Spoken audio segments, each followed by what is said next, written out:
আল্লাহ বন্ধু মনে করিয়া ঈসা নবীর একটা উপাধি দিলেন রূহুল্লাহ, মূসা নবীর দিলেন কালিমুল্লাহ, ইব্রাহিম নবীর দিলেন খলিলুল্লাহ, আদমরে দিলেন সফিউল্লাহ, দাউদরে দিলেন খলিফাতুল্লাহ। এইভাবে সবাইরে দিয়া আল্লাহ হাবিবুল্লাহ রাখলেন তার আপন বন্ধু মুহাম্মদের জন্য। আল্লাহ কোরআনে কোন নবীর নাম নিছেন, কিন্তু আপনার আমার নবীর নাম নেন নাই, বরং নবীরে ডাকছেন ফাঁকে ফাঁকে, তেমন নাম ধরে ডাকেন নাই। এমন দামি দামি শব্দ বলেছেন যেই শব্দটার ব্যাখ্যা ছাড়া কখনো সুযোগ নাই বুঝার মতো। বিশাল অলংকার যুক্ত শব্দ, ছোট্ট শব্দ।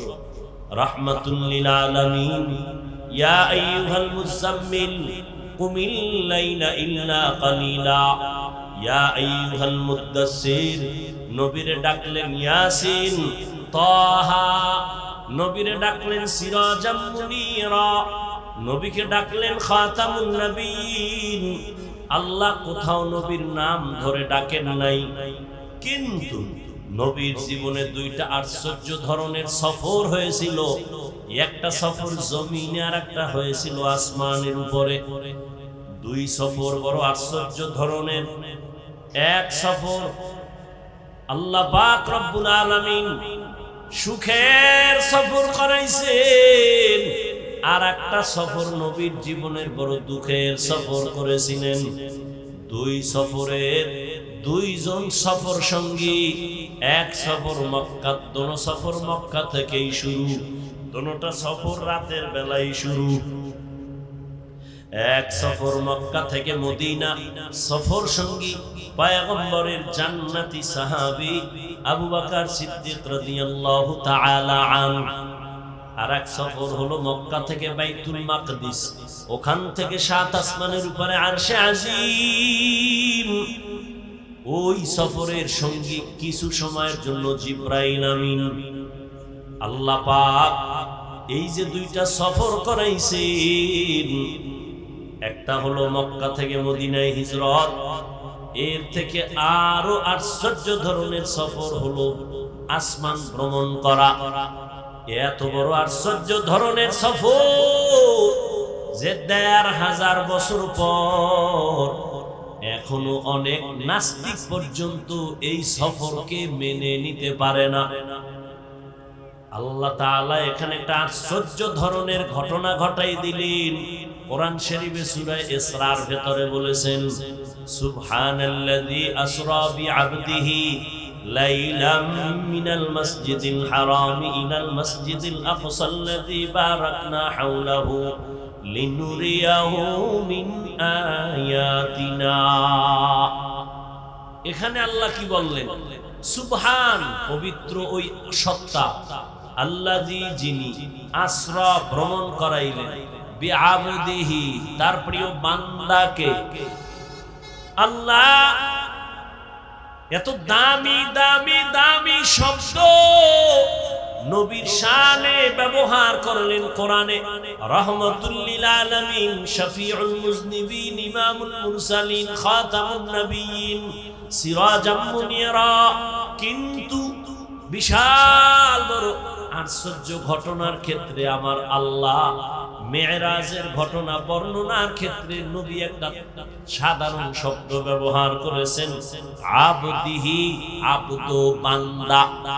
এটা এমন একটা সাধারণ শব্দ, আব্দুল মানে বান্দা। আমিও আল্লাহর বান্দা, আপনিও বান্দা, হিন্দু আল্লাহর বান্দা, খ্রিস্টানও আল্লাহর বান্দা, ইহুদিরাও আল্লাহর বান্দা, বৌদ্ধরাও আল্লাহর বান্দা। এমন একটা সাধারণ শব্দ আমার নবীর বেলায় আশ্চর্য ধরনের ঘটনার ক্ষেত্রে ব্যবহার করলেন কেন? নবীরে আল্লাহ কত দামি শব্দ দিয়ে ডাকছেন, ইয়াসিন, তাহা, ইয়া আইয়ুহাল মুযাম্মিল, ইয়া আইয়ুহাল মুদ্দাসসির, ইন্না আনজালনাহু। আল্লাহ পাক আমার নবীকে কত সুন্দর শব্দ দিয়ে ডাকলেন। কিন্তু এখানে আইসা মেরাজের ঘটনার ক্ষেত্রে সাধারণ একটা শব্দ কেন ব্যবহার করলেন? কি সে শব্দটা? এইমাত্র বইলেছি, ভুলে গেছে। আব্দুন, আব্দু মানে বান্দা, আব্দুন আবেদ, আল্লাহর বান্দা। আল্লাহ পাক রব্বুল আলামিন বলেন, আমি এখানে আমার নবীর বেলায় আব্দ শব্দ ব্যবহার করলাম কেন হে মালিক? আশ্চর্য, এমন ঘটনা কোন নবী রাসূলের বেলায় ঘটে নাই। আমার আল্লাহ দাওয়াত দিয়া নবীরে নিলেন, জান্নাত থেকে বোরাক পাঠায় দিলেন, ও জিবরাইল বোরাকটা বাইতুল্লাহর কিনারায় নিয়ে যাও, জান্নাত থেকে সাজাইয়া আমার নবী বোরাকের উপরে বসবেন, ওখান থেকে তাকে বাইতুল মুকাদ্দাসে নিবা। ওই ফিলিস্তিনের জমিন বাইতুল মুকাদ্দাসে নিয়ে সেখানে বোরাকের বেঁধে রাখবা। হোয়া হুকুম জিবরাইল কো यूं शैतान बुराक के जन्नत से कर इंतखाब, सजा उसको ज़ेवर से तू ताबा पा, फिर उसको तू काबा में ले करके जा। সাজাইয়া কাবার কিনারায় নিয়ে আসলো এই বোরাক। নবীজি ঘুমন্ত ছিলেন চাচাতো বোন উম্মে হানির বাসায়। কেউ বলছেন নবী ঘুমানো ছিলেন শিয়াবে আবু তালিবের মধ্যে, কেউ বলেন হাতিমে কাবায়, কেউ বলেন চাস্তো বোনের ওখানে। বলে তিনটাই মতামত ঠিক আছে। আমি ওই ঘটনা বলা আপনাদের সামনে উদ্দেশ্য না। জিবরাইল আলাইহিস সালাম তিনি নেমে আসলেন, ঘরের দরজা দিয়া না ঢুইকা ছাদের মাঝখান দিয়া জিবরাইল নামলেন। নাইমা দেখে নবী ঘুমান। নবী বলেন আমি ঘুমাইলে কি হবে? আমার চোখ বন্ধ থাকে, আমার অন্তর ঘুমায় না। জিবরাইল আইসা দেখে নবীর চোখ বন্ধ। জিবরাইল নবীজির পায়ের পাতার কাছে জিহ্বাটা লাগায় দিলেন। নবী সজাগ হইলেন, উপরে তাকায় দেখে আমার ছাদটা খোলা। আমি এই ছাদ নি, আরে মিয়া খেজুর পাতার ছাদ। আর আমরা সেখানে বইয়া নবী সারা রাত নামাজ পড়ে, আর আমরা এত আরামের বাড়ি ভাইয়াও আলহামদুলিল্লাহ বলি। আর বলবেন কি এই বাড়ি আপনি উঠেছেন সুদের টাকায়, তা আলহামদুলিল্লাহ বলবেন কি? আল্লাহ হেদায়েত দান করুন। কষ্ট হইতেছে আপনাদের, দোয়া টোয়া করে যাইবেন তো না? বুজুর্গ মানুষ দোয়া লাগে না। আল্লাহ সবাইকে কবুল করে। আরো আস্তে করে বলো, আরে আমার কলিজার যুবক, ভালো করে একটু কান লাগাইয়া শুনো। রহমতের নবী আমার জীবনটা উৎসর্গ করে দিয়েছেন। নবী যদি দোয়া করতেন উহুদ পাহাড় স্বর্ণ হয়ে যাইত। কিন্তু নবী আমার আল্লাহ যার আশিক, ওই নবী এত জীবনটা দিয়ে কষ্ট করে পেটে পাথর বাঁধলেন, ক্ষুধার যন্ত্রণা সইতে পারে না। শিয়াবে আবু তালিবের ভেতরে 3 বছর পর্যন্ত নবীজিরে গৃহবন্দী করে পানি দেয় না, খানা দেয় না বংশের আপন লোকেরা। মায়ার নবী গাছের পাতা ছিঁড়ে ছিঁড়ে চাবাইয়া চাবাইয়া পেটের ক্ষুধা নিবারণ করেছেন।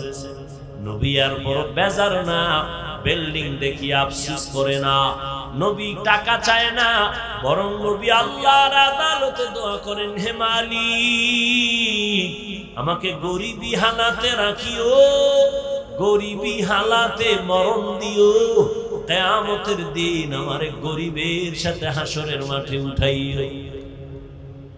কেমন লাগে একটু সুবহানাল্লাহ বলবে, কপাল পুড়ে গেছে। আফসোস আফসোস। এই জন্য আরো ভিডা দরকার। আল্লাহর আইন কত ভিডা আরো খাবেন?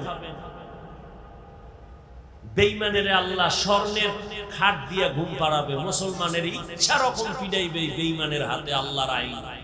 কেন? মুসলমান যখন আল্লাহর গোলামি বাদ দিয়া মানুষের গোলাম হবে, আল্লাহ তখন বেঈমানের হাতে ক্ষমতা দিয়া বলবে এবার মুসলমানের পিডা। এটা আল্লাহর আইন। পিডা এমনে খান, কইতে গেলে তো সমস্যা। বেয়াদবের প্রতিযোগিতা চলতেছে, আলেম ওলামাদের বিরুদ্ধে কে কত বেশি বেয়াদবি করতে পারে সে প্রতিযোগিতা চলতেছে। লিকুল্লি শাইইন জিনাতুন ফিল ওয়ারা ওয়া জিনাতুল মারই তামামিল আদাবি আজ খোদা খাহি মে তৌফিক আদব বেআদব মাহরুম গাশত আজ ফজলে রা। নবী বলেন গরিবের সাথে আমাকে হাসুর করাইও। ও গরিব, ধনীদের বাড়ি দেখা আফসোস করিস না, টাকা দেখে পাগল হইয়া কষ্ট পাইস না রে গরিব। রহমতের নবী বলেন রে গরিব, কষ্ট কইরা জীবন চালাইয়া আল্লাহরে সিজদা কর। বড় লোকের 500 বছর আগে গরিব তুই জান্নাতে চলে যাবি। আতিনা ফি দারে দুনিয়া না হাসান আতিনা ফি দারে উকবা না হাসান ইয়া গিয়াসাল মুস্তাগীসিন ইহদিনা লিফতিখারা বিল উলুম ওয়াল গিনা। তো আল্লাহ বললেন আমি মানুষ আর জিনকে সৃষ্টি করি নাই। আবার বললেন হ্যাঁ করেছি। ডাইরেক্ট বললেই তো আমি জিন আর মানুষকে সৃষ্টি করেছি ইবাদতের জন্য। প্রথমে করি নাই নেতিবাচক শব্দ দিয়া, পরে আবার ইতিবাচক দিলেন।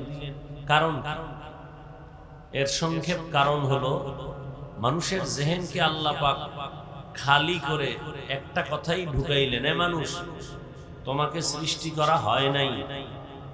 কথা আমি মানুষ তো কাহা খেয়াল করো, তোমাকে হয়েছে মৃত্যু পর্যন্ত, দুনিয়াতে আসা থেকে মরণ পর্যন্ত একটা কাজ তোমার, আর কোনো কাজ নেই। খাওন দাওনের কাজ তোমার না, ঘুমের কাজ তোমার না, চলার কাজ তোমার না। তোমার জীবনে কাজ একটা, ইবাদত। তোমার জীবনে কাজ কয়টা? কি? ইবাদত। মানে ইবাদত মানে কি এবং ইবাদত করব কেন, ইবাদত কিভাবে করব?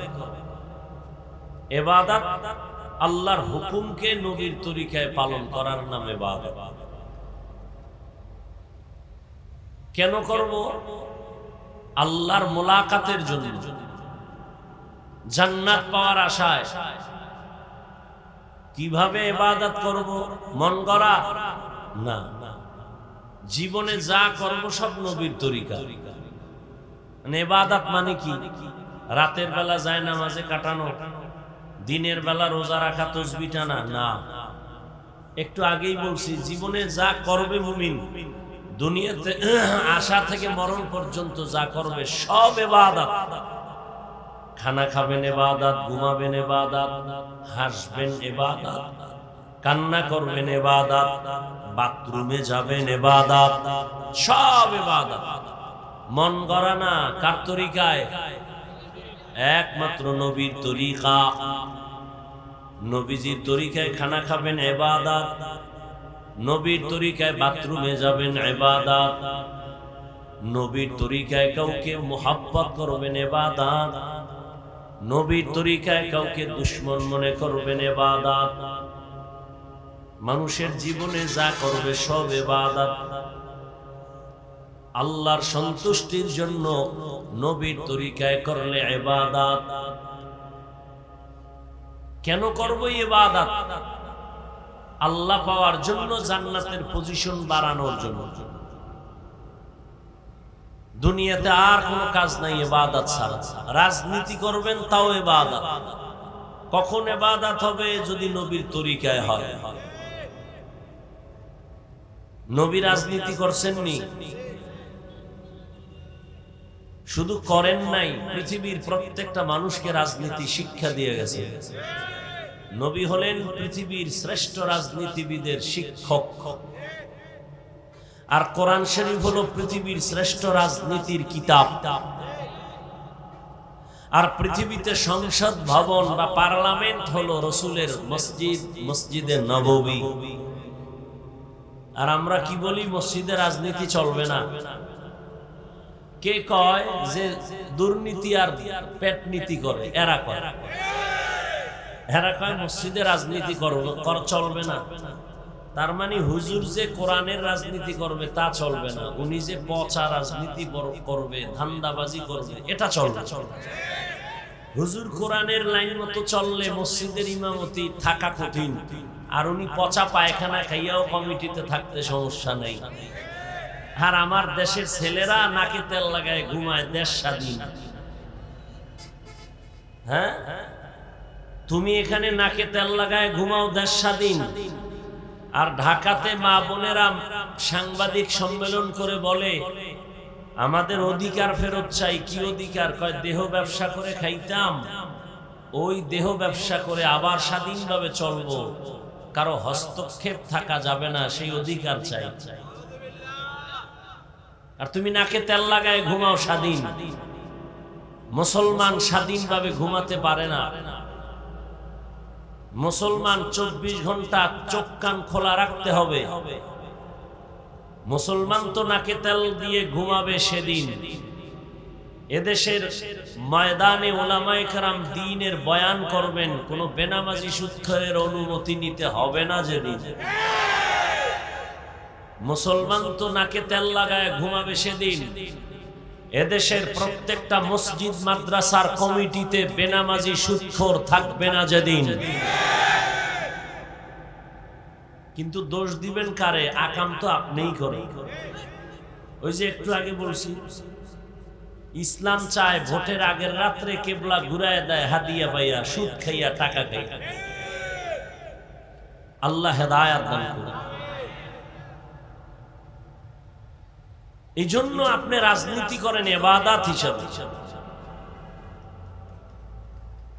আপনাদের কি ধারণা ইসলামের মধ্যে রাষ্ট্রীয় ব্যাপারে কোনো সমাধান নাই, কোনো নীতি নাই? কেন বলেন ইসলামে রাজনীতি নাই? আপনার কথা এটা বুঝায় না যে ইসলাম সব দিক থেকে কমপ্লিট, একদিক থেকে দুর্বল। কোরআন শরীফে সব আছে, একদিক থেকে দুর্বলতা আছে রাষ্ট্রীয় ব্যাপারে। আপনি এই কথা বলার দ্বারা তো এটাই প্রমাণ হয়। অথচ কোরআন শরীফ তো কমপ্লিট, কিয়ামত পর্যন্ত এক সংবিধান। এটা আওয়ামী লীগ আর বিএনপি আইয়া এটার পাল্টান লাগবো, সংশোধন করা লাগবো, সেই সংবিধান কোরআন না। কি কেউ মন মতো করে, আর এক দল একেটারে ভালটা আগুন দিয়ে ভোর, আমগো মন মতো করো। আর আল্লাহ কোরআন শরীফ এমন সংবিধান করেছেন, কিয়ামত পর্যন্ত হিন্দু তার অধিকার ফিরে পাবে। এক সংবিধান দিয়া বৌদ্ধ তার জীবন শান্তিতে চালাবে, ইহুদি তার জীবন যাপন করবে শান্তিতে এক সংবিধানের আলোকে। ইসলাম আসবে, কোরআন দিয়ে দুনিয়া চলবে, হিন্দু নিরাপত্তা পাবে, খ্রিস্টান নিরাপত্তা পাবে, ইজ্জত নিয়ে চলতে পারবে। পৃথিবীতে আর কোন বান্দা ইসলামের লাইন ছাড়া ভিন্ন লাইনে মানুষকে শান্তি দিতে পারবে না। যা বলে সব চাপাবাজ। ওয়ামা খালাকতুল জিন্না ওয়াল ইনসা ইল্লা লিয়াবুদুন। আল্লাহ বলেন আমি মানুষ আর জিন সৃষ্টি করলাম একমাত্র ইবাদতের জন্য। কার ইবাদত? একমাত্র আল্লাহর ইবাদত। নবীর তরিকা মতো চলবেন, বাথরুমে যাবেন ইবাদত। আর নবীজির তরিকা বন্ধ করে যদি আপনি নামাজ পড়েন তাও ইবাদত হবে না। নবীজির তরিকা বাদ দিয়া যদি রোজা রাখেন ইবাদত হবে না। একজনে রমজানে রোজা রাখছে, 30টা রোজা রাখা আবেগ বাইরে গেছে, ঈদের দিনও রোজা থাকি, সওয়াব হবে? কি হবে? কেন হবে? নবীর তরিকায় নাই। একজনে মাগরিবের নামাজের ফরজ 3 রাকাত দাঁড়াইয়া পড়তে গিয়া শেষ রাকাতে গিয়া টেনশন করে, বেজোর করে লাভ কি? আরো 2টা সিজদা বাড়াইয়া আমার রবের আর 1 রাকাত উপহার দিয়া 4 রাকাত জোর বানায় দেই। হবে? কেন হবে না? নবীজি তরিকায় নাই। আল্লাহ যেমনে বলছেন নবীকে দেখাইছেন ওইভাবে তুমি করবা, বুঝে আসুক আর না আসুক মানবা, পালন করবা, এর নাম গোলামি। যারা গোলামি করবা তোমার নাম আবেদ। কাজের নাম ইবাদত, যে কাজ করে তার নাম আবেদ, যার জন্য করে তার নাম মাবুদ। একমাত্র মাবুদ হলেন আমার আল্লাহ, কাজের নাম হলো ইবাদত। আর আমরা যারা ইবাদত করি আমরা হলাম আবদ বা আবেদ। বান্দার সাথে আল্লাহর গভীর সম্পর্ক একমাত্র ইবাদতের সূত্র ধরে। এই জন্য কোরআন শরীফে আমার আল্লাহ অনেক নবীর নাম নিছেন, রহমতের নবীর নাম আল্লাহ কখনো নেন নাই। নূহ নবীরে আল্লাহ ডাকছেন ইয়া নূহ, মূসা নবীরে ডাকছেন ইয়া মূসা, ইব্রাহিম নবীরে ডাকছেন ওয়ানাদাইনাহু ইয়া ইব্রাহিম,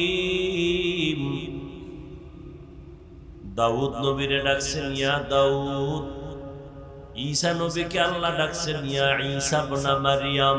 এই উঠা বসা করলেন মোনাজাত দিয়ে যান, এনে মস্কারা করতে আসি না, তামাশা করতে আসি না।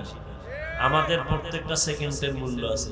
এটা নাটকের প্যান্ডেল না, মন চাইলে বসবেন আর উঠে যাবেন। ওই শুরুতে বলছি না, এখানে আসতে কপাল লাগে, বসতে কপাল লাগে, মোনাজাত দিয়ে যাইতেও কপাল লাগে। সোনাবন্দের গান গাইতে আসি না, আর আপনাদেরকে বড় পাক্কা মুসল্লি হুজুর বানাবো এজন্য আসি না। অতএব ভয় পাইয়েন না, হুজুরের বোধহয় আমাকে বুজুর্গ বানাই দিয়েছে, কোনো টেনশন নেই। কাউকে বলবো না যে টুপি লাগাও, তসবি পড়ো, জায়নামাজ লও, ভাকরি লাগাও, না, একবারও বলবো, কোনো টেনশন নেই। কি বলি এটা শুনো। আমার নবী মুহাম্মদ কার বন্ধু? জবান খুলেন, আল্লাহর বন্ধু। আল্লাহ পাক রব্বুল আলামিন তবে আলাদা করছেন কি? সব নবী সব রাসূল আমি আল্লাহ তাআলার আশিক, আর আমি আল্লাহ নিজে হলাম মুহাম্মদের আশিক।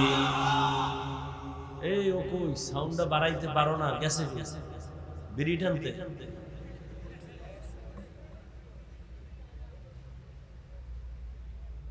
মানুষের বডির জন্য আসল জিনিস রুহু। কি ভাই? এই রুহুটা দেহে না থাকলে দেহের কোনো দাম আছে? লাশ পড়ে থাকবে। ঠিক আমাদের বয়ানের রুহু হলো সাউন্ড। আমার এই প্যান্ডেলেরও দরকার নাই, বরং এটার দিশে আরো গরম লাগে। লাইটেরও দরকার নাই, মাইক থাকবে, বয়ান চলবে। আপনাদের তো এক রাত, আমার তো প্রতি রাত। তো নিজের শরীরের হক আদায় করা লাগে। তারপরও কুত্তার মতো দৌড়াই সারা দেশে 12 মাস। কুত্তাও এরকম দৌড়ায়। কি জন্য দৌড়াই? এই দৌড়টা যদি আমার বুঝাবার জন্য বলি, কাউকে ছোট বানাবার জন্য না। এই আপনাদের মুসলমানের পিছনে না দৌড়াইয়া 12 মাস না, শুধু 6 মাস 1 ঘন্টা করে যদি হিন্দুদের মন্দিরে দৌড়াইতাম, খ্রিস্টানদের গির্জায় যাইতাম, পুরা বাংলাদেশের ইহুদি, খ্রিস্টান আর হিন্দু সব মদিনার পাগল হয়ে যায়। কিন্তু মুসলমান ডিরে লাইনে আনা গেল না। মাওলায় পারে না, করোনার মতো দিয়া ওই গাদ্দার গুলোর ঘাড় সোজা হয় না। এখনো হারাম খায়, সুদ খায়, ঘুষ খায়, আলেমের বিরুদ্ধে কথা বলে। এরকম বেয়াদব নাই? হ্যাঁ, চালাও কত পারো। আল্লাহ, এই জন্য আরে বারবার বলি সাউন্ড ঠিক করতে। মেশিন 13টা লাগাইলে কি হইব যদি এটি সেটিং ঠিক মতো না পারে? তো কি কথা বলতেছিলাম? সব নবীরা কার আশিক? কথা বলেন না কেন? এমনি বগর বগর করতেই থাকে। চার দোকানে বয়ে কথা, এখানে কথা, সেখানে কথা, যেখানে কথা লাগে হেনে হুদা বক বক করবে দোকানে। মসজিদে গিয়া ধুম কথা। নিষেধ করলো থামে না। বাজার বানায় ফলায় মসজিদে। একজনের মোবাইলের রিংটোন বাইজে উঠছে, 13 জনে হেরে লইয়ে পড়ছে। পুরা মুত্তাকি, মসজিদের প্রতি মায়া। এই মেয়ে, আপনি মোবাইল চালাইতে পারেন না, মসজিদে আসছেন কেন? যেখানে কথার প্রয়োজন সেখানে বলেন, ওই একজনে বলে চায়ের দোকানে বসে শুধু বৈশা বৈশা চাপাবাজি করে আর চা খায়। বিএমপির একজনের পাইয়ারে চান্দের দেশে লয়ে গেছে ফার্ম দিয়ে। বিএমপি তোমরা তো এখন বেহেশতে আছো, এবার আরশে আজিমে আল্লাহ পরামর্শ করতেছে তোমরা কই নিব। বিএমপি তো এরা তো আর ওইরকম মক্কার আজিনা রাজনীতি যারা করে, এরা দুনিয়া পুরা পশমে পশমে দুনিয়া, আখেরাত বলতে এদের মধ্যে কিচ্ছু নেই। যতটুকু দেখায় শুধু দুনিয়া পাওয়ার আশায়, আপনাদের মন নেওয়ার জন্য না, ইসলাম ইসলাম জিকির করে। এরা কেউ ইসলাম চায় না, চায় ওই আমারে অনেকে মাঝে মাঝে আমি ধমক দিই, কয় বিএনপি এইটা করলো না ইসলামের জন্য, আওয়ামী লীগ। আমি বললাম এরা কি ইসলামের ব্যানার নিয়ে আপনাদের কাছে ভোট চাইছে যে আমাকে ব্যানারটা ইসলামী ব্যানার, ভোট দাও, আমরা কোরআনের শাসন কায়েম করব, এই ইসলামের লাইনে দেশ চলবে। এরা তো এই স্লোগান দেয় না। তুমি যে ইসলামের লাইনে নাই তার কাছে ইসলাম চাও কেন? যারা ইসলামের লাইনে ইসলাম চায় এগো ভোট দাও না কেন?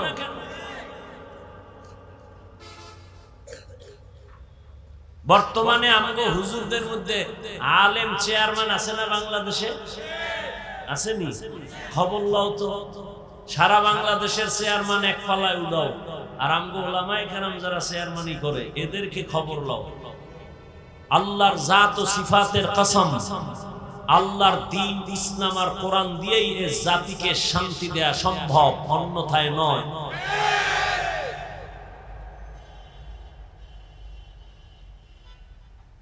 তো চায়ের দোকানে বইয়া বিএমপির এই কথা কইলে হে খুশি না বেজা?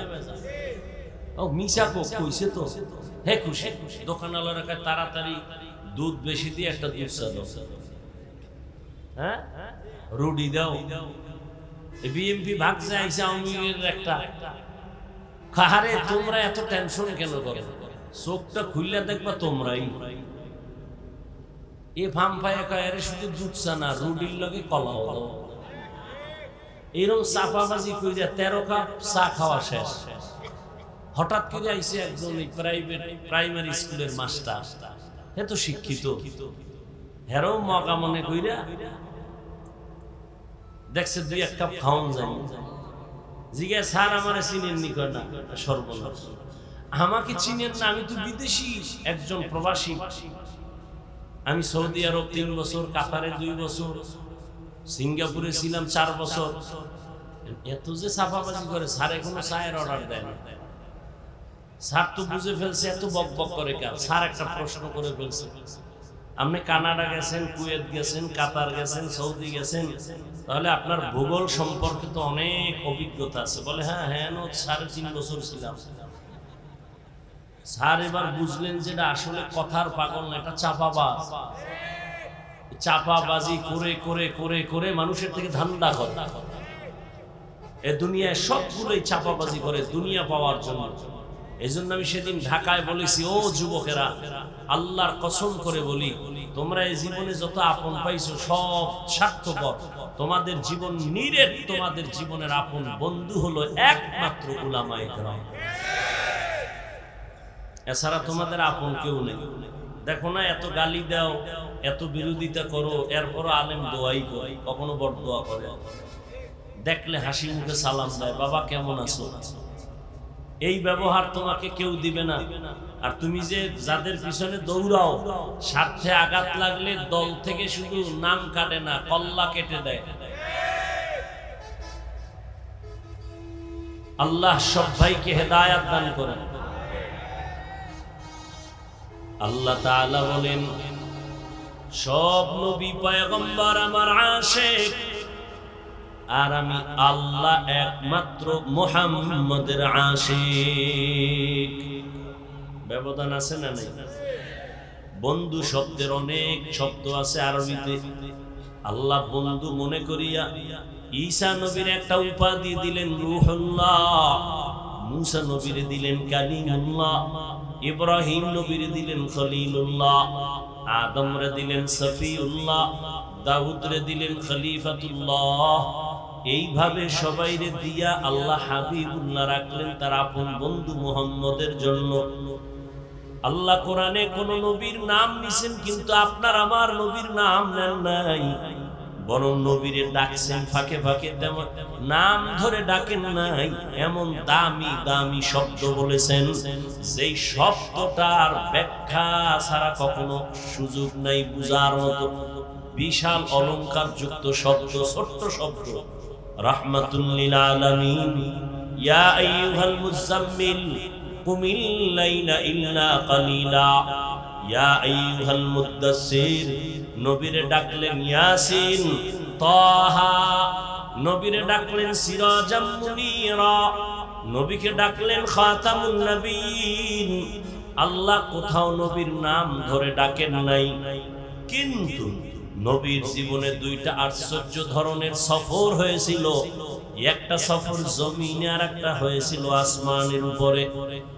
দুই সফর বড় আশ্চর্য ধরনের। এক সফর আল্লাহ পাক রব্বুল আলামিন সুখের সফর করাইছেন, আর একটা সফর নবীর জীবনের বড় দুঃখের সফর করেছিলেন। দুই সফরের দুইজন সফর সঙ্গী। এক সফর মক্কা, দোনো সফর মক্কা থেকেই শুরু, দোনোটা সফর রাতের বেলায় শুরু। এক সফর মক্কা থেকে মদিনা, সফর সঙ্গী পয়গম্বরের জান্নাতি সাহাবী আবু বকর সিদ্দিক রাদিয়াল্লাহু তাআলা আনহু। আর এক সফর হলো মক্কা থেকে বাইতুল মাকদিস, ওখান থেকে সাত আসমানের উপরে আরশে আজিম। ওই সফরের সঙ্গী কিছু সময়ের জন্য জিবরাইল আমিন। আল্লাহ পাক এই যে দুইটা সফর করাইছেন, একটা হলো মক্কা থেকে মদিনায় হিজরত, এর থেকে আরো আশ্চর্য ধরনের সফর হলো আসমান ভ্রমণ করা। এত বড় আশ্চর্য ধরনের সফর যে ১৫০০ বছর পর এখনো অনেক নাস্তিক পর্যন্ত এই সফরকে মেনে নিতে পারে না। আল্লাহ তাআলা এখানে একটা আশ্চর্য ধরনের ঘটনা ঘটাই দিলেন। কোরআন শরীফে সূরা ইসরার ভেতরে বলেছেন, সুবহানাল্লাযী আসরা বিআবদিহি লাইলাম মিনাল মাসজিদিল হারাম ইলাল মাসজিদিল আকসাল্লাযী বারাকনা হাওলাহু লিনুরিয়াহু মিন আয়াতিনা। এখানে আল্লাহ কি বললেন? সুবহান, পবিত্র ওই সত্তা, আল্লাযী যিনি আসরা ভ্রমণ করাইলেন, বিআবদিহি তার প্রিয় বান্দাকে। আল্লাহ এত দামি দামি দামি শব্দ নবীর শানে ব্যবহার করলেন কোরআনে। রাহমাতুল লিল আলামিন, শফিউল মুজনিবিন, ইমামুল মুরসালিন, খাতামুন নবিয়্যিন, সিরাজাম মুনীরা। কিন্তু বিশাল বড় আশ্চর্য ঘটনার ক্ষেত্রে আমার আল্লাহ মেরাজের ঘটনা বর্ণনার ক্ষেত্রে নবী একটা সাধারণ শব্দ ব্যবহার করেছেন, আবদিহি, আবদ বান্দা। এটা এমন একটা সাধারণ শব্দ, আব্দুল মানে বান্দা। আমিও আল্লাহর বান্দা, আপনিও বান্দা, হিন্দু আল্লাহর বান্দা, খ্রিস্টানও আল্লাহর বান্দা, ইহুদিরাও আল্লাহর বান্দা, বৌদ্ধরাও আল্লাহর বান্দা। এমন একটা সাধারণ শব্দ আমার নবীর বেলায় আশ্চর্য ধরনের ঘটনার ক্ষেত্রে ব্যবহার করলেন কেন? নবীরে আল্লাহ কত দামি শব্দ দিয়ে ডাকছেন, ইয়াসিন, তাহা, ইয়া আইয়ুহাল মুযাম্মিল, ইয়া আইয়ুহাল মুদ্দাসসির, ইন্না আনজালনাহু। আল্লাহ পাক আমার নবীকে কত সুন্দর শব্দ দিয়ে ডাকলেন। কিন্তু এখানে আইসা মেরাজের ঘটনার ক্ষেত্রে সাধারণ একটা শব্দ কেন ব্যবহার করলেন? কি সে শব্দটা? এইমাত্র বইলেছি, ভুলে গেছে। আব্দুল, আব্দু মানে বান্দা, আব্দুল আবেদ, আল্লাহর বান্দা। আল্লাহ পাক রব্বুল আলামিন বলেন, আমি এখানে আমার নবীর বেলায় আব্দ শব্দ ব্যবহার করলাম কেন হে মালিক? আশ্চর্য, এমন ঘটনা কোন নবী রাসূলের বেলায় ঘটে নাই। আমার আল্লাহ দাওয়াত দিয়া নবীরে নিলেন, জান্নাত থেকে বোরাক পাঠায় দিলেন, ও জিবরাইল বোরাকটা বাইতুল্লাহর কিনারায় নিয়ে যাও, জান্নাত থেকে সাজাইয়া আমার নবী বোরাকের উপরে বসবেন, ওখান থেকে তাকে বাইতুল মুকাদ্দাসে নিবা। ওই ফিলিস্তিনের জমিন বাইতুল মুকাদ্দাসে নিয়ে সেখানে বোরাকের বেঁধে রাখবা। হুয়া হুকুম জিবরাইল কো ইউ শैतान बुराक की जन्नत से कर इंतखाब, सजा उसको ज़ेवर से तू ताबा पा, फिर उसको तू काबा में ले करके जा। সাজাইয়া কাবার কিনারায় নিয়ে আসলো এই বোরাক। নবীজি ঘুমান্ত ছিলেন চাচাতো বোন উম্মে হানির বাসায়। কেউ বলছেন নবী ঘুমানো ছিলেন শিয়াবে আবু তালিবের মধ্যে, কেউ বলেন হাতিমে কাবায়, কেউ বলেন চাস্তো বোনের ওখানে। বলে তিনটাই মতামত ঠিক আছে।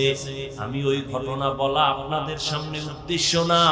জিবরাইল আলাইহিস সালাম তিনি নেমে আসলেন, ঘরের দরজা দিয়া না ঢুইকা ছাদের মাঝখান দিয়া জিবরাইল নামলেন। নাইমা দেখে নবী ঘুমান। নবী বলেন আমি ঘুমাইলে কি হবে, আমার চোখ বন্ধ থাকে, আমার অন্তর ঘুমায় না। জিবরাইল আইসা দেখে নবীর চোখ বন্ধ। জিবরাইল নবীজির পায়ের পাতার কাছে জিহ্বাটা লাগায় দিলেন।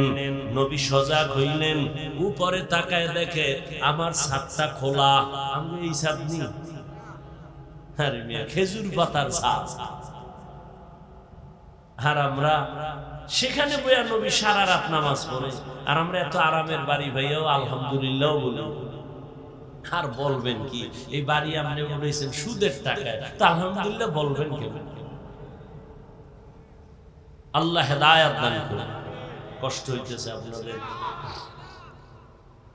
দোয়া টোয়া করে যাইবেন তো না? বুজুর্গ মানুষ দোয়া লাগে না। আল্লাহ সবাইকে কবুল করে। আরো আস্তে করে বলো, আরে আমার কলিজার যুবক, ভালো করে একটু কান লাগাইয়া শুনো। রহমতের নবী আমার জীবনটা উৎসর্গ করে দিয়েছেন। নবী যদি দোয়া করতেন উহুদ পাহাড় স্বর্ণ হয়ে যাইত। কিন্তু নবী আমার আল্লাহ যার আশিক, ওই নবী এত জীবনটা দিয়ে কষ্ট করে পেটে পাথর বাঁধলেন, ক্ষুধার যন্ত্রণা সইতে পারে না। শিয়াবে আবু তালিবের ভেতরে 3 বছর পর্যন্ত নবীজিরে গৃহবন্দী করে পানি দেয় না, খানা দেয় না বংশের আপন লোকেরা। মায়ার নবী গাছের পাতা ছিঁড়ে ছিঁড়ে চাবাইয়া চাবাইয়া পেটের ক্ষুধা নিবারণ করেছেন। নবী আর বড় বেজার না, বিল্ডিং দেখি আফসোস করে না, নবী টাকা চায় না, বরং নবী আল্লাহর আদালতে দোয়া করেন, হে মালিক আমাকে গরিবী হালাতে রাখিও, গরিবী হালাতে মরণ দিও, কিয়ামতের দিন আমারে গরিবের সাথে হাসরের মাঠে উঠাইও। কেমন লাগে একটু সুবহানাল্লাহ বলবে, কপাল পুড়ে গেছে। আফসোস আফসোস। এই জন্য আরো ভিডা দরকার। আল্লাহর আইন কত ভিডা আরো খাবেন। বেঈমানের আল্লাহ স্বর্ণের খাট দিয়া ঘুম পাড়াবে, মুসলমানের ইচ্ছা রকম পিডাইবে বেঈমানের হাতে আল্লাহর আইন। কেন?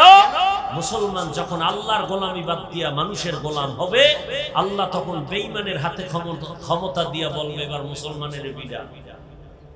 এটা আল্লাহর আইন।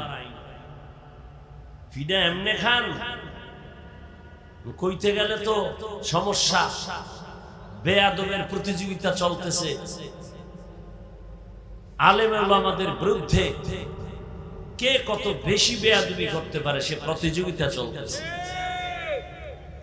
লিকুল্লি শাইইন জিনাতুন ফিল ওয়ারা ওয়া জিনাতুল মারই তামামিল আদাবি আজ খোদা খাইমে তৌফিকে আদব বেআদব মাহরুম গাশত আজ ফজলে রা। নবী বলেন গরিবের সাথে আমাকে হাসর করাইও। ও গরিব, ধনীদের বাড়ি দেখা আফসোস করিস না, টাকা দেখে পাগল হইয়া কষ্ট পাইস না রে গরিব। রহমতের নবী বলেন রে গরিব, কষ্ট কইরা জীবন চালাইয়া আল্লাহরে সিজদা কর, বড় লোকের 500 বছর আগে গরিব তুই জান্নাতে চলে যাবি। আতিনা ফি দারে দুনিয়া না হাসান, আতিনা ফি দারে উকবা না হাসান, ইয়া গিয়াসাল মুস্তাগীসিন ইহদিনা ইফতিখারা বিল উলুমে ওয়াল গিনা। ঘুমাইতেছে বাঙালি, রাইতে ঘুমায়, কাঁচা মিশা কথা। বাঙালি এখন সকালে ঘুমায়, রাতে মোবাইলের হক আদায় করে, সারা রাত মোবাইল নিয়ে কবিরা গুনাহ, কবিরা গুনাহ, কবিরা গুনাহ। যুবক তোর পায়ে হাত রেখে বলছি হাসিস না। আমি হাসার কথা বলি নাই, আমি যা বলছি যদি লজ্জা থাকতো কান্না করতি যে আমি এত খারাপ কেন হইলাম। আমার আল্লাহ রাতটা দিছেন মানুষের আরামের জন্য, শরীরের মহা ঔষধ হলো রাতের ঘুম। এই বুজুর্গ কথা তো কানে ঢুকাবি না, যা বাসায় যায় গুগলে সার্চ দিবি। হাফিজ ভাই যে বলল রাতের ঘুম শরীরের ঔষধ, হুজুরের কথা মানতে চাই না, গুগলে সার্চ দিয়ে দেখ রাতের ঘুম শরীরের কেমন ঔষধ। চিকিৎসা বিজ্ঞানীরা সব ডিটেলস ওখানে দিয়ে দিছে গবেষণা। রাতের ঘুম যে ঘুম ঔষধ, সারা রাতের ঘুম না। সন্ধ্যা রাতের ঘুম শরীরের ক্ষতি, শেষ রাতের ঘুম শরীরের ক্ষতি, মধ্যরাতের ঘুম হলো শরীরের মহা ঔষধ। 10টা থেকে রাত্র 2টা পর্যন্ত ঘুমাবি, শরীরের একটা মহা ঔষধ। একটা মানুষ যদি টাইম মতো না ঘুমায়, তার কথার ব্যালেন্স থাকে না, চলাফেরার ব্যালেন্স থাকে না। এই রাতের ঘুম শরীরের মহা তোমার ঔষধ। আল্লাহর দেয়া নিয়ামতের ঘুমটারে যারা নষ্ট করে সারা রাত কবিরা গুনাহ করে মোবাইলের দ্বারা কাটাও, তোর মরার আগেই বিছানায় পড়ে কানবি, চোখের পানি মোছার কোনো আপন কাউকে পাবি না। এখনো তুই টের পাও না তোর যে পার্স গুলো দিন দিন নষ্ট হইতেছে, তোর খবর নাই। ডাক্তারের কাছে গিয়ে একটু পরীক্ষা নে, আই হসপিটালে গিয়া দেখ 1 বছর আগের চোখের পাওয়ার এখন খানিকটা মাইনাস হয়ে গেছে। একটু পরীক্ষা করে দেখ, মাথা ব্যথা আগের তুলনায় বেড়ে গেছে, বুকে ব্যথা বেড়ে গেছে। ও আল্লাহর গোলাম, তোমার কিডনির উপরে এফেক্ট হচ্ছে। এই মোবাইলের দ্বারা আজ তোমার জীবন ধ্বংস, তোমার যৌবন ধ্বংস। এমন একটা সময় আসবে, সময় মতো পার্স গুলো কাজ করবে না, কান্না করে এই পার্স আর ফেরত পাবি না। নকল কান লাগাবি, কাজ হবে না। নকল একজনের কিডনি লাগাবি, আসল কিডনির ফায়দা দিবে না। নকল চক্ষু লাগাবি, আসল চোখের ফায়দা দিবে না। আল্লাহর দেওয়া পার্স গুলো নিজে হাতে মোবাইল লইয়া নিজে নিজে সব পার্স গুলো নষ্ট করতেছো। কার্টুন দেখতে দেখতে এখন নিজের চেহারাটা নষ্ট হয়ে গেছে।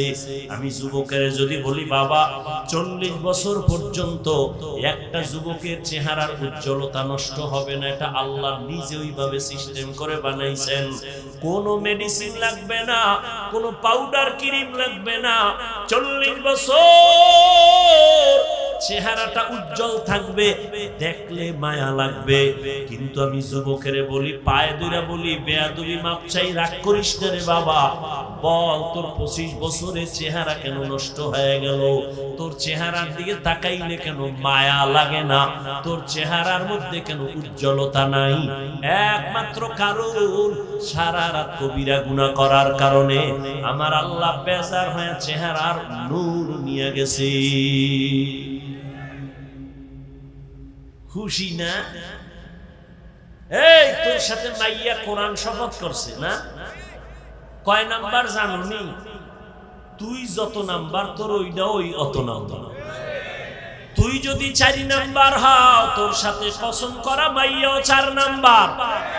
তোর সিরিয়াল যদি হয় 5, তোর ওই মাইয়া যে শপথ করে তার সিরিয়ালও 5। তুই যেমন 3 মাইয়ারে ধইরা ইজ্জত নষ্ট কইরা পঞ্চমটারে ধরছু, ওই মাইয়া 5টা ছেলের ইজ্জত নষ্ট করে 6ষ্ঠ নম্বরে তোরে ধরেছে। আল্লাহর জাতের কসম,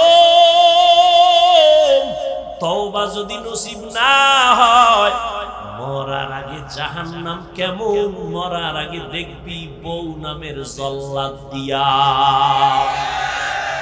মরার আগে টের পাবি জাহান্নামটা কেমন ভয়ঙ্কর। ও যুবক, ভালো করে বুঝো, কয়দিন আর বাহাদুরি করো মা। তোমার মতোই তো যুবক জীবনে মাদ্রাসায় পড়ে নাই। সত্য কথার সাক্ষী দিও, জবান বন্ধ রাখিও না। আজকে তোমাকে বয়ান করতেছি, তোমার মতো যুবক জীবনে মাদ্রাসায় পড়ে নাই, স্কুল কলেজে পড়িয়া বলো 5 বেলার নামাজ পড়ে, সত্য কথাটা স্বীকার করো, আছে না নাই? আমি তোমার পায়ে হাত রেখে বিনয়ের সাথে বলি, তুমি একটু তোমার বিবেকটাকে প্রশ্ন করো, তুমি কেন নামাজ পড়তে পারো না? রাস্তায় গাড়ি চালায় কত যুবক, আজান হয়েছে, গাড়ি বন্ধ করে মসজিদে গিয়া নামাজে দাঁড়ায় গেল। বলো বাবা, তুমি কেন নামাজ পড়তে পারো না? তোমার মতো যুবক তাকায় দেখো, নদীর মধ্যে মাছ ধরে, নৌকায় বসে নামাজ পড়ে নেয়, ছাড়ে না। মনে মনে জিজ্ঞাসা করো, তুমি কেন পারো না? তোমার মতো যুবক ব্যবসা করে, চাকরি করে, 5 বেলার নামাজ পড়ে, তুমি কেন পারো না? জমিনের মধ্যে কৃষি কাজ করে, নামাজ ছাড়ে না, তুমি কেন পারো না রে বাবা? আল্লাহর কোরআনটা কি আসলে মিথ্যা মনে করছো? যদি বলো হ্যাঁ, তো একটা ভুল আমারে বাইর করে দেখায়, এখন আমি দাড়ি কেটে ফেলবো। আল্লাহর কসম, এখন যদি আল্লাহর কোরআনে একটা ভুল দেখাইতে পারো, আমি এখন প্যান্ট শার্ট টাই লাগায়া দাড়ি কাইটা রাস্তায় নাচ গানে নেমে যাব, কোরআন শরীফ গুলো জ্বালায় দিব, আল্লাহর বিরুদ্ধে কথা বলবো। তুই কেন 1500 বছর পর্যন্ত তোর থেকে হাজার কোটি গুণ পণ্ডিতেরাও অপচেষ্টা কম করে নাই। একটা কোরআনের ভুল বের করবে দূরের কথা, বহু বিধর্মীরা মাথা নত করে কালেমাওয়ালা মুসলমান হয়েছে। तुकु जाओ सुन्नते अहमद कुजा पा मुहम्मद कैबुअत निस्बत तोरा मन अहब्बा सुन्नती कौले रसूल मजदाए काना माइन हम कुन कबूल। ओ যুবক, তোর কপাল যে কত সান কপাল, বুঝলি না রে যুবক? কি যে মাটির মধ্যে কত খনিজ সম্পদ যে আছে বাংলাদেশে, বাঙালি বুঝলি না? এই মাটির নিচে গ্যাসের খনি, এই মাটির নিচে স্বর্ণের খনি, এই মাটির নিচে তেলের খনি। ধন্য তোমার জীবন যদি কাজে লাগাইতা, চুরি না করতা। ও যুবক, তোমার ভেতরে কিন্তু এমন মেডিসিন আমার আল্লাহ দিয়া পাঠাইছেন, তুমি একটা যুবকের দ্বারাই সম্ভব আমার বাংলাদেশ না গোটা দুনিয়াটা কন্ট্রোলে নিয়ে আসা। তবে সেই ক্ষেত্রে তোমার মেধা সঠিক পথে চালাইতে হবে, সুন্দর আদর্শ দিয়া। কিন্তু কি লাভ হবে নিজের হাতে ছুরি লইয়া নিজের জীবনটারে নষ্ট করে ফেলতেছো, চরিত্রটাকে নষ্ট করে ফেলতেছো। আল্লাহ না করুন, আল্লাহ না করুন, আল্লাহ না করুন। আমি আজকেও বলে আসছি, মাগরিবের পরে এক জায়গায় 2500 যদি আল্লাহ তোরে এই সময়ে দুনিয়া থেকে নিয়ে যায়, দুনিয়া থেকে যদি তুমি মরিয়া যাও, আল্লাহ না করুন, কথার কথা যদি আজ মরে যাও, যুবক একটু ভাবছো নিজে, তোর আব্বা আম্মা কানলেও কিন্তু ভেতরে ভেতরে খুশি হবে। কেন? ছেলেটার চরিত্র এত খারাপ, ওর কারণে আমরা সমাজের মানুষের সামনে মুখ দেখাইতে পারি না। মইরা গেছে, একটা বালা গেছি। একটু চিন্তা কর, তোর কপালটা এত খারাপ কেন যে তুই মইরা গেলে তোর মা বাপ খুশি হবে, তুই মরে গেলে ইমাম সাহেব খুশি, কারণ তার সাথে আচরণ ভালো করো নাই। তুই যদি মরিয়া যাও, আলেমরা খুশি, কারণ তোর ফেসবুকের স্ট্যাটাস দেখে মানুষ কষ্ট পায়। তুই মইরা গেলে তোর বন্ধুটা পর্যন্ত খুশি, কারণ তুই বন্ধুর সাথে ব্যবহার ভালো করো না।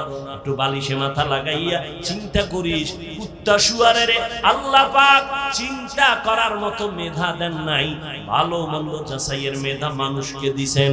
ও যুবক বাবা, তুমি একটু চিন্তা করো, রহমতের নবী ১৫০০ বছর আগে বলেছেন, ও যুবক বাবারা, এমন এক টাইমে আমি মক্কায় আসছি যেই সময় মক্কার মানুষ চরিত্রহীন, খারাপ, আমার আপন বলতে কেউ নাই।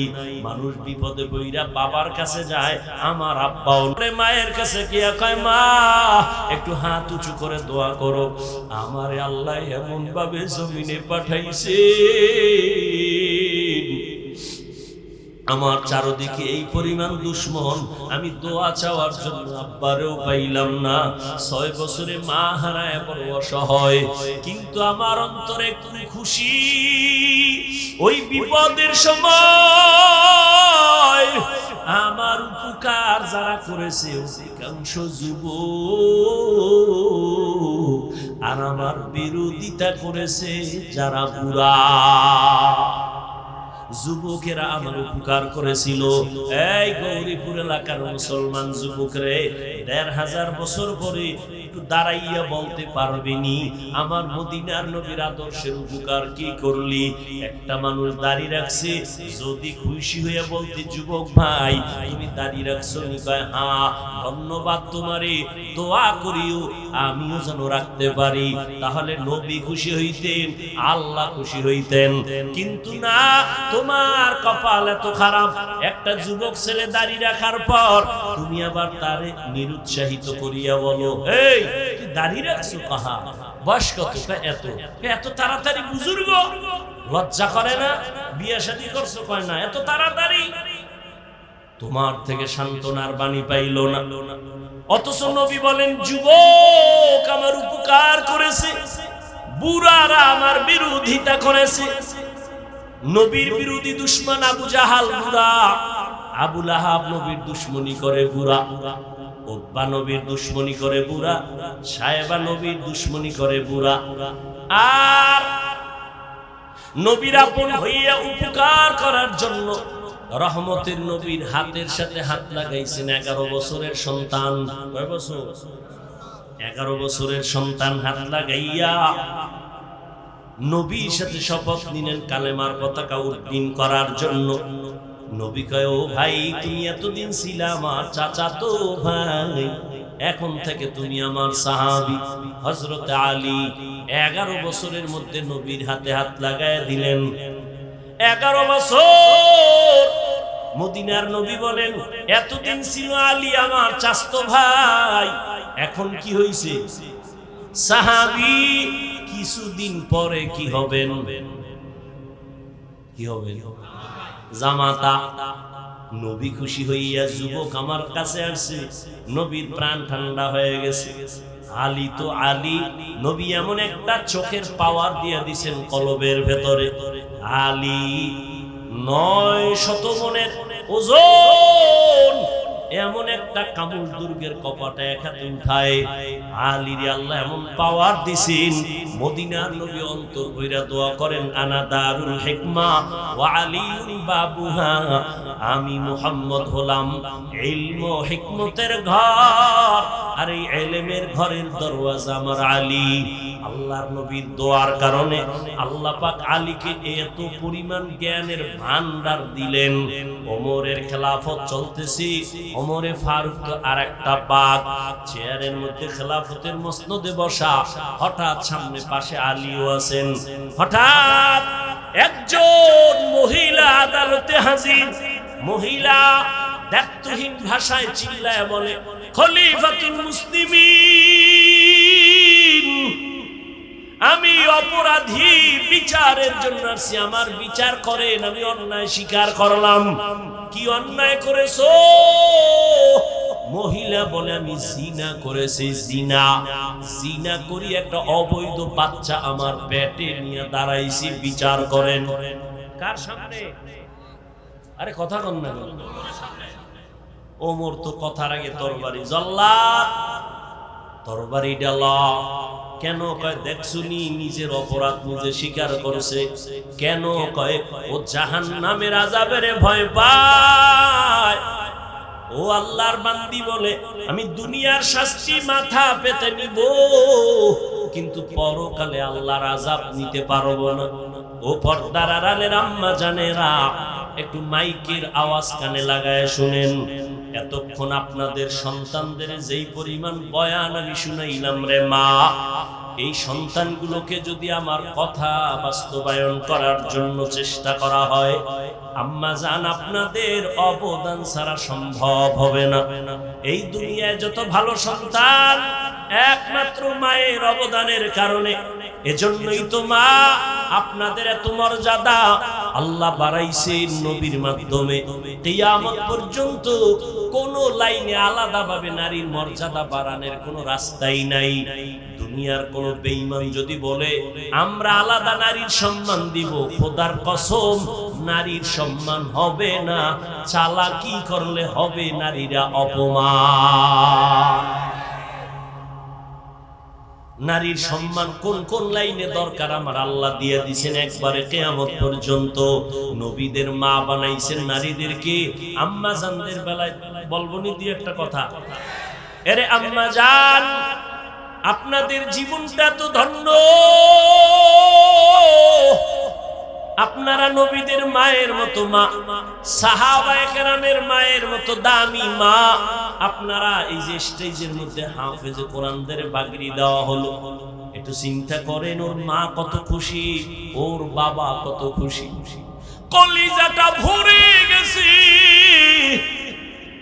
দোয়া করি তবে ভয়ও আছে যেমন খুশি তেমন ভয় যদি আমার এই ছাত্র বাবারা আল্লাহর কোরআন বুকে নিয়ে গুনাহে লিপ্ত হইয়া যায় আমার আল্লাহ বরদাস্ত করতে পারবেন না ভালো ছাত্র সামান্য অন্যায় করলে আল্লাহ তারে ধইরা ফালায় শিক্ষক তারে ধরে ফেলে আল্লাহর কোরআন যার সিনায় লাগাইছে নিচে ভিতরে 30 পারা ঢুকানো ওই বান্দা আল্লাহর কাছে এত প্রিয় সামান্য গুনাহ করলে আমার মাওলা সইতে পারে না আল্লাহ ঠাস করে একটা হোঁচট খাওয়ায়া দেয় দুনিয়া থেকে চলে যায় আল্লাহর কাছে দোয়া করি কোরআন যাদের সিনায় নিল হাফেজ আলেম আল্লাহ তাদেরকে আদব ওয়ালা জিন্দেগি দান করেন আল্লাহ ওয়ালাদের উস্তাদের দোয়া নিয়া মা বাবার দোয়া নিয়া শান্তি আর সম্মানের জীবনে চলতে পারে তৌফিক দান করেন ও পর্দার আড়ালের আম্মা জানেরা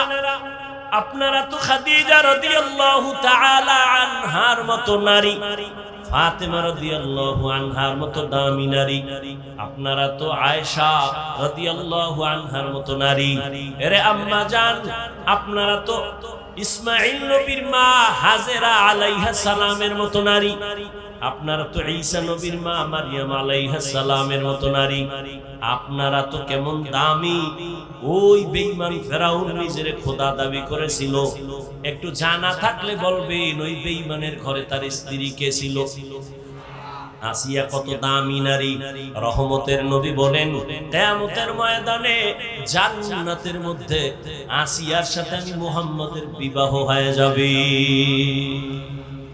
ও মা আপনার স্বামী তো ফেরাউনের মতো খারাপ না রে মা আপনি যদি একটু নামাজ আদায় করতেন আর হাত উঁচু করে দোয়া করতেন আপনার স্বামী যাই হোক না কেন আপনার জন্য হলেও তো একটু কষ্ট করে বাইরে গিয়া কত স্বামী সকালের নাস্তারও চিন্তা নাই দুপুরে খানাও খাইতে পারে না যত কামাই করে গাধার মতো কষ্ট করে নিজের জন্য কিছু করে না স্ত্রীর জন্য আর সন্তানের জন্য করে নিজে খাইলো না না খাইলো চিন্তা নাই স্ত্রী খাইলো কিনা সন্তান খাইলো কিনা পেরেশান ঈদের বাজারে স্ত্রীর জন্য জামা কাপড় কিনে সন্তানের জন্য কিনে কিন্তু নিজের জন্য টেনশন নেই যত স্বামী কাজ করে কষ্ট করে সব হলো পরিবারের জন্য আল্লাহর নবী সান্ত্বনা দিয়া কয় ও স্বামী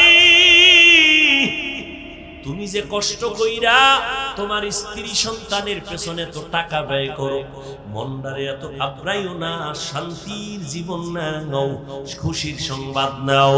তুমি মাদ্রাসা মসজিদে যদি এই টাকাগুলো দান করতা, যা সওয়াব পাইতা, তোমার স্ত্রী সন্তানের পিছনে ব্যয় করিয়া তার থেকে বেশি সওয়াব পেয়ে যাইবা। ও পর্দার আড়ালের আম্মা জান, ঘরে আসার পরে যদি স্বামীকে সালাম দিয়ে বরণ করে একটু বুঝাইতেন, ও স্বামী আমার আব্বা জানের ঘর ছাড়িয়া মায়ের কোলের মায়া বাদ দিয়ে আমি আপনার ঘরে চলে আসছি, না খাইয়াও দিন কাটাইতে রাজি, খাইলে পাবো না খাইলে পাবো তার কোনো চিন্তা নাই, তবে আপনার কাছে আমার একটা দাবি, আমরা ঘরের মধ্যে বাচ্চা নিয়ে যে থাকি, আপনার কাছে অনুরোধ, কোনোদিন হারাম টাকা ঘরে নিবেন না, ঢুকাবেন না। হারাম টাকা দিয়া আমাদের সন্তানের পবিত্র রক্ত নাপাক করব না, না খাইয়া কষ্ট করব, তারপরেও না হারাম খাইয়া আমাদের রক্ত নাপাক করব না। ও আম্মা জান, আপনি যদি এইভাবে হাসি মুখে স্বামীটাকে বুঝাইতেন, ঘরের মধ্যে কোনো স্বামী হারাম ঢুকাইতে পারত না। হালালের মধ্যে বরকত দেখতেন আপনার সন্তান, মা বাবার বাধ্য হতো। যেই মা বাবায় সন্তানের হারাম খাওয়ায়, মক্কা মদিনার ইমাম দিয়েও দোয়া করাইলে ওই সন্তান কোনোদিন মা বাবার খেদমত করবে না। এজন্য হালাল খাওয়াবেন। ও আম্মা জান, আপনার সন্তানটাকেও যদি ছোট থেকে কোরআন পড়াইয়া ডাক্তার বানাইতেন, আপনি মরিয়া গেল সন্তান ডাক্তার হইয়াও কোরআন পড়ে দোয়া করতে ভুলতো না। আপনার সন্তানটারে যদি বুঝাইতেন, বাবা আমি তোর মা, সবাই তো মাকে সম্মান করে, ও বাবা তোর কাছে আমার দাবি, তুই কামাই রুজি কইরা আমারে খাওয়াবি, চাই না, আমি চাই তোর প্রশংসা যেন মানুষ করে দোয়া করে। আলেম ওলামার দোয়া নিবি, মুরব্বি পাইলে সালাম দিবি, দোয়া নিবি। আম্মা জান, সন্তানগুলোকে যদি এইভাবে বুঝাইতেন, আপনার সন্তান কোনোদিন মা বাবার সাথে বেয়াদবি করতো না, আলেম দেখলে সালাম দিত, বড় দোয়া নিত না, ওস্তাদের সাথে বেয়াদবি করতো না, দোয়া নিয়ে চলতো। আপনার কপাল খুলতো, সন্তানের জীবনটা উজ্জ্বল হয়ে যাইত। ও আমার মা বোনেরা, আপনাদের মতো কত মা এখনো আছে নামাজ পড়ে, পর্দা করে, স্বামীর মালের খেয়ানত করে না। ও বোনেরা, আপনাদের মতো কত বোন আছে লেখাপড়া করে, নামাজ পড়ে, মোবাইলে সময় নষ্ট করে না, চরিত্র নষ্ট করে না। একটা মানুষের অমূল্য ধন চরিত্র, চরিত্র নষ্ট হয়ে গেলে মানুষটার কোনো মূল্য থাকে না। হে আল্লাহর বান্দারা, এখনো যদি যারা এই গুনাহে লিপ্ত, চরিত্র নষ্ট, তওবার দরজা খোলা। আল্লাহর ইবাদতের জন্য এখনো সময় দিতে পারো না রে যুবক। ইবাদত বড় দামি একটা সম্পদ। আমার নবীকে আমার আল্লাহ মেরাজের বেলায় আব্দ শব্দ বলে ইশারা করলেন। তিনটা কারণে নবীকে আল্লাহ আব্দ শব্দ বলেছেন মেরাজের ঘটনার শুরুতে। নবীকে আল্লাহ বান্দা বলিয়া বুঝাইছেন। বেঈমান নাস্তিকেরা ওরা নবীর মেরাজটা সরাসরি বিশ্বাস করে না। আমি আব্দ শব্দ দিয়া বুঝাইলাম, বান্দা শুধু রূহের নাম না, বান্দা শুধু দেহের নাম না, রুহু আর দেহটার দুটোটার সংমিশ্রণে হয় একটা মানুষ, একটা বান্দা। অতএব আমি আমার বান্দারে যে মেরাজ করাইছি, এই কথাটাই প্রমাণ আমার নবীর মেরাজ স্বপ্ন যোগে হয় নাই, সরাসরি হয়েছে। দ্বিতীয় আব্দ বলার কারণ হলো, আব্দ মানে বান্দা, বান্দার সাথে আল্লাহর সম্পর্কের নাম ইবাদত। ইবাদত যে করে তার নাম আব্দ, যার ইবাদত করে তিনি মাবুদ। আমার নবী পৃথিবীতে যত মুমিন মুসলমান ইবাদত করে, এর থেকে শ্রেষ্ঠ ইবাদত করনে ওয়ালা হলেন আমার নবী। আমার নবীর চেয়ে ইবাদত করনে ওয়ালা কেউ আছে? আহ, আম্মা জান আয়েশা রাদিয়াল্লাহু তাআলা আনহাকে কে সাহাবায়ে কেরাম জিজ্ঞেস করলেন, নবীজির আশ্চর্য ধরনের কোন ঘটনা আছে শুনাইবেননি? আম্মা জান বলেন, নবীজির আশ্চর্য নাই বলতে কি ঘটনা আছে? সবই তো আশ্চর্য। নবীর এমন কোন ঘটনা নাই যেটা আশ্চর্য না, আচমকা না, অলৌকিক না। ও নবীর আশিক, ও যুবক, ইবাদতের লাইনে আমরা টুপি পরছি, আল্লাহর মহব্বতে নবীর তরিকায় দাঁড়িয়ে রাখছি। ও শিক্ষিত আমার যুবক বাবারা, একটু বলবানি সাহস থাকলে বলো, তোমরা নবীর আদর্শ জবাই কইরা কত উপরে উঠছো, আর আমরা নবীর আদর্শ মানতে গিয়া কত নিচে নামছি। বলো, তুমি পারবা না? আমার থেকে শুনে নাও, যদি ভুল বলি তুমি দাঁড়াইয়া লোকমা দিও। আমরা আলহামদুলিল্লাহ, তোমরা 3 বেলা খাও আলহামদুলিল্লাহ, আমরা নবীর আদর্শ ঠিক রাইখা 3 বেলা খাই না, 5 বেলা খাই। তুমি নবীর আদর্শ জবাই কইরা রাতে ঘুমাও, আমরা নবীর আদর্শ ঠিক রাইখাও রাতে ঘুমাই। তুমি নবীর আদর্শ বাদ দিয়া দেশ বিদেশ স্বাধীনভাবে ঘুরো, আমরা নবীর আদর্শ ঠিক রাইখা স্বাধীনভাবে ঘুরি। কই সালাম দিলে তো মানুষ আমাদের এই দেয়, কলিজা দিয়া দোয়া করে, আমরা পিওর খানা খাই। ও আল্লাহর বান্দারা, বুঝাবার জন্য বলছি, কেন তুমি নবীর আদর্শের মালা গলায় পরবা না? একটু আমাকে বলো, নবীজির আদর্শ থেকে দামি আদর্শ আর কারো কাছে আছে? যুবকেরা ঘুমাও, এই তোদের জন্য 2 মিনিট কথা বলতেছি, শুধু তোদের জন্য। খেয়াল কর, নবীজির আদর্শ থেকে আরো ভালো কোন আদর্শ কারো কাছে আছে? যদি কেউ বলো যে হ্যাঁ আছে, শেখ মুজিবুর রহমান সাহেবের আদর্শ নবীর থেকে ভালো, আমি নবীরটা বাদ দিয়া তারটা নিব, পারবি? যদি বলতে পারো জিয়াউর রহমান সাহেবের আদর্শ নবীজির থেকে ভালো, তাহলে নবীরটা বাদ দিয়ে দিব, পারবা? পারবা না। এক কথায় জবাব, পৃথিবীর সবার আদর্শ না পাক, মদিনার আদর্শই পাক। এবার আমাকে বলো, নবীর রেখে যাওয়া সুন্নতের আদর্শ পালন করবে হিন্দু, বৌদ্ধ, ইহুদি, খ্রিস্টান, কারা? কোন দেশের? শুধু কুমিল্লা ছাড়া। ও যুবক, নবীর আদর্শ মানবে সব মুসলমান, কিন্তু তুমি কেন নামাজ পড়ো না? বলো, তুমি নবীর আদর্শে টুপি কেন পড়ো না? নবীর আদর্শে কেন তুমি মা বাবারে সালাম দাও না? কেন তুমি মা বাবার সাথে বেয়াদবি করো? কেন তুমি শিক্ষকের সাথে বেয়াদবি করো? আমি তোমাকে ডাক্তার হওয়ার জন্য দোয়া করি। ও যুবক, লেখাপড়া করে ডাক্তার হও, ইঞ্জিনিয়ার হও, প্রফেসর হও, তবে বেয়াদব হইবে না রে বাবা। তোমার আচরণে যেন কেউ কষ্ট না পায়। যেই সফলতার আদর্শবান ডাক্তার যদি হতে চাও, দোয়া লাগবে, দোয়া। দোয়া ছাড়া সম্ভব না। এলেমের মাস্তানিতে এই চেয়ারে বসে বয়ান করা যায় না। দোয়া আছে, দোয়া মা বাবার দোয়া, দ্বিতীয় দোয়ার বুঝি শিক্ষকের দোয়া। আমার আব্বা আম্মা আমার এই চেয়ারে বসানোর ক্ষেত্রে দোয়া করছেন ঠিক, কিন্তু আপনাদের সামনে বয়ান আমার আব্বা আম্মা শিখান নাই, আমারে ধইরা ধইরা বয়ান শিখাইছেন আমার শিক্ষক। অতএব আমার দোয়ার বড় সফলতার প্রথম পুঁজি আব্বা আম্মার দোয়া। ভালো করে মনে রাখি, তোমার জীবনের সফলতার দোয়া দ্বিতীয় শিক্ষকের দোয়া, তৃতীয় মুরব্বী উলামায়ে কেরামের দোয়া। ও যুবক, তাদের বরদোয়া নিবা না। যেমন তাদের দোয়া সফলতা, তাদের বরদোয়াও কিন্তু একটা আগুন। শিক্ষকের বরদোয়া একটা আগুন, উলামায়ে কেরামের বরদোয়া আগুন। অতএব বাবা, দোয়া নাও, মা বাবার জীবনটা সফল হবে। শিক্ষকের দোয়া নিও। যদি দোয়া নিতে নাও পারো, পাও দুইটা ধইরা বলি, যদি বলো হাফিজ ভাই নিচে নাইমা পাও ধরো, বল আমি লাফ দিয়া নিচে আসি, আমি পায়ে ধইরা শেষ বেলায় একটা কথা তোমাদের বলে যাই, যুবক বাবা, সফলতার জীবন যদি চাও, মা বাবার দোয়া নাও। দোয়া নিতে যদি নাও পারো, পায়ে ধরে বলছি কখনো বরদোয়া নিও না, শিক্ষকের দোয়া নিও। যদি দোয়া নিতে নাও পারো, পায়ে হাত রেখে বলছি বরদোয়া নিবা না। খবরদার, উলামায়ে কেরামের দোয়া নিও, যদি না পারো বরদোয়া নিও না। বলবা লাভ কি হবে বরদোয়া নিলে?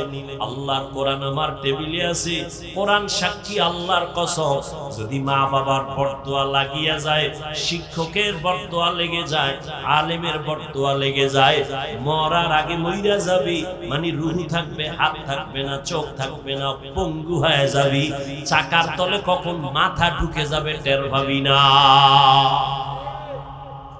সব জায়গার বরদোয়া চলে না, সাবধান। মা বাবার বরদোয়া কিন্তু আগুন, মরার আগে তুই শেষ।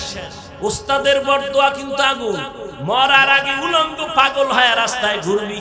এই রাস্তাঘাটে চলি, আল্লাহ সাক্ষী মিথ্যা বলি না বাবা, বুঝাবার জন্য বলি। কত পাগল দেখছি ইংলিশে কথা কয়, আবার আরবিতেও কথা কয়। আমি চিন্তা করলাম পাগল হইয়া কি আবার ইংরেজি শিখছে, আরবি শিখছে নি? খুঁজে দেখলাম না। তাহলে পাগল আবার ইংলিশ কয় কেন? খবর কোথাও না পাইয়া একা একা ভাবলাম, ভেবে চিনতে বের করলাম, আসলে ছেলেটা স্কুলের ভালো ছাত্র ছিল, শিক্ষকের বেয়াদবির কারণে রাস্তার পাগল হয়ে গেছে। ছেলেটা মাদ্রাসার ভালো ছাত্র ছিল, উস্তাদের সাথে বেয়াদবির কারণে রাস্তার পাগল হয়ে গেছে। ও যুবক, তোমার জন্য আমার জীবনের বড় একটা বয়ান। দোয়া যদি মা বাবার নিতে নাও পারো, পাও দূরে বলি বরদোয়া নিও না। মা বাবার দোয়া নাও, শিক্ষকের দোয়া নাও, মুরব্বিদের ওলামাদের দোয়া নাও। দোয়া নিতে না পারলেও বরদোয়া নিও না। ওয়াদা কর, অঙ্গীকার কর, ওয়াদা কর যে মইরা যাব, গলায় ছুরিও যদি লাগে, এই প্যান্ডেলে ওয়াদা করলাম মা বাবার দোয়া নিতে না পারলেও বরদোয়া নিব না। ওয়াদা কর, প্রতিজ্ঞাবদ্ধ হ। যদি পারি শিক্ষকের দোয়া নিব, না পারলে বরদোয়া নিব না। চেষ্টা করব আলেম ওলামাদের দোয়া নিতে না পারলে অন্তত বরদোয়া নিব না। ও বাবা, তুমি আলেমের বিরুদ্ধে ফেসবুকে লেখলে, বলো তোমার কি লাভ হবে আর আলেমের কি ক্ষতি হবে? হবে? এই তুমি আমার বিরুদ্ধে লেখলে ইসলামের কোনো লাভ হবে? তোমার লাভ হবে? বরং তুমি কিন্তু দিন দিন ধ্বংসের পথে যাইবা। অতএব এগুলো বাদ দিয়া তুমি একজন ভালো ছাত্র হও, তুমি ভালো ডাক্তার হও। দোয়া ছাড়া বেয়াদবি কইরা ডাক্তার হইলে ডাক্তার হইতে পারবি ঠিক, তবে তাসলিমা নাসরিনের মতো জুতা খাওয়া লাগবে জায়গায় জায়গায়। বেয়াদবি কইরা প্রফেসর হইতে পারবি ঠিক, কিন্তু আহমদ শরীফের মতো জুতার বাড়ি খায়া মরণ লাগবে, কবরও হবে না। ঢাকা কলেজের প্রফেসর আহমদ শরীফ মরার আগে ছেলে মেয়েরে বলছে, আমি মরা কবর বিশ্বাস করি না, মরলে আমারে কবরে দিবি না। ঠিকই ওই বেঈমান মরার পর সন্তানেরা কবরে রাখে নাই, দেহটা হসপিটালে দান করে দিয়েছে। ওই আহমদ শরীফ প্রফেসর ঢাকা কলেজের ক্লাসের মধ্যে ঢুইকা কয়, এই ছেলে মেয়ের আমার নাম জানুনি? কয় জানি। বল। কয় বেদবি হবে। শোন, আমার নাম আহমদ শরীফ। শুনছো না তোরা কোরআন শরীফ? জি স্যার। শুনছো হাদিস শরীফ? জি স্যার। শুনছো মক্কা শরীফ, মদিনা শরীফ? কয় জি স্যার।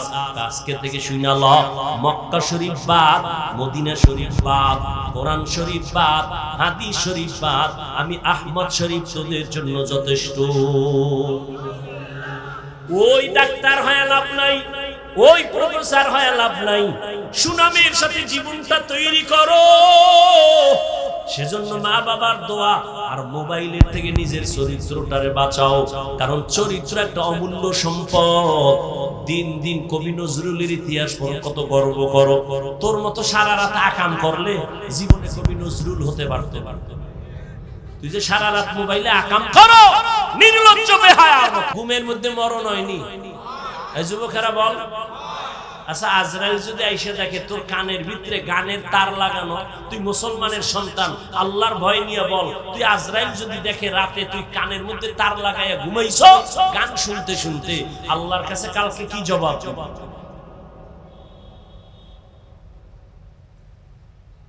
এত যুবক মরে, একটু ভয় লাগে না?